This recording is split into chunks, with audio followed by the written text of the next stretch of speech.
Joining us now to react, former House Oversight Committee Chairman and Fox News contributor, my friend Jason Chaffetz. Jason, great to see you. I will just give it a jump ball to you about what you want to talk about, the few Republicans who want to take away the president's power on tariffs at a critical juncture in reordering the world in terms of trade, or these dopes who call themselves Democrats. Yeah, be careful what you wish for. You want to start looking into insider trading?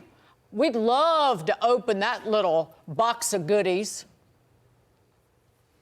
Yeah, let's talk about tariff oversight. Like these members of Congress don't have anything else to do. I can list about 100 things they should be working on rather than trying to take away Donald Trump's power. You have Congressman Hurd out of Colorado. What in the world is he thinking about? He's barely been in office less than 100 days, and this is what he did? He went out and said he was pro-Trump. Now he's introducing a bill to try to curb Donald Trump's power as the president is trying to negotiate better deals that he's allowed to, that he's supposed to under the Constitution. So for those Republicans and Democrats, by the way, who are trying to curb the president's power, that's not in the best interest of the United States of America. And you got 100,000 other things, well, at least 100, to do that are more important to your congressional district. It's not as if you're doing your job well. Stop trying to do the president's job at the same time. Jason, I wonder if we had a deal with China announced Monday morning, I think the markets would calm down. They'd probably start soaring at a very rapid rate.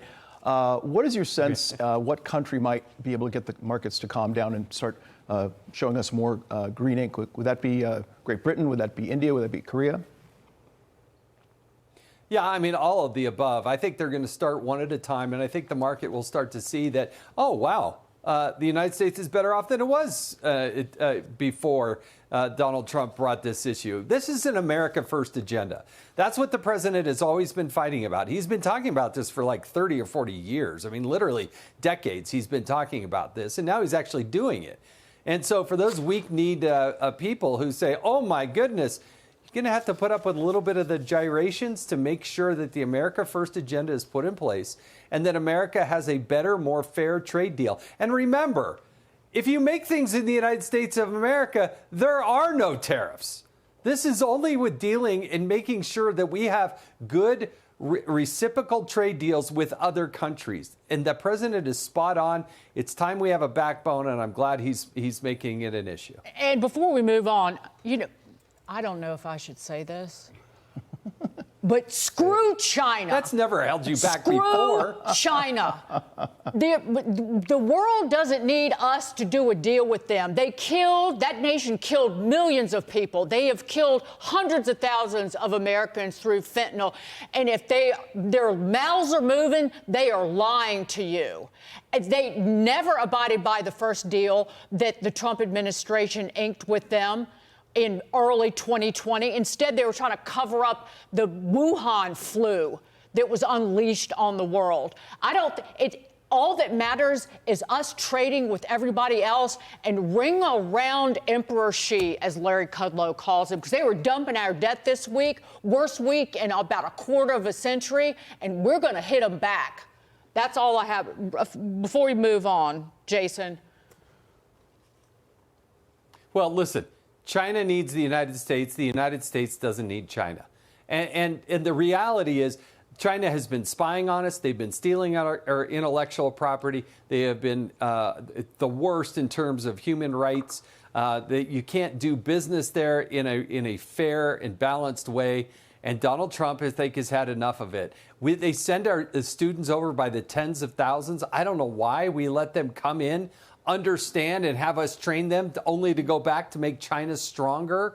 I just think this is wrong. There are people that treat us better with more reciprocal type of agreements on the world stage. People that were previously our enemies, like Japan, for instance. Yep. Who's a great trading partner, and I think they will be one of the very first to strike a deal with the United States to make it a better place to do business on a reciprocal basis. But China, yeah, I think it's fine time that Donald Trump is actually standing up to the Chinese because the others haven't.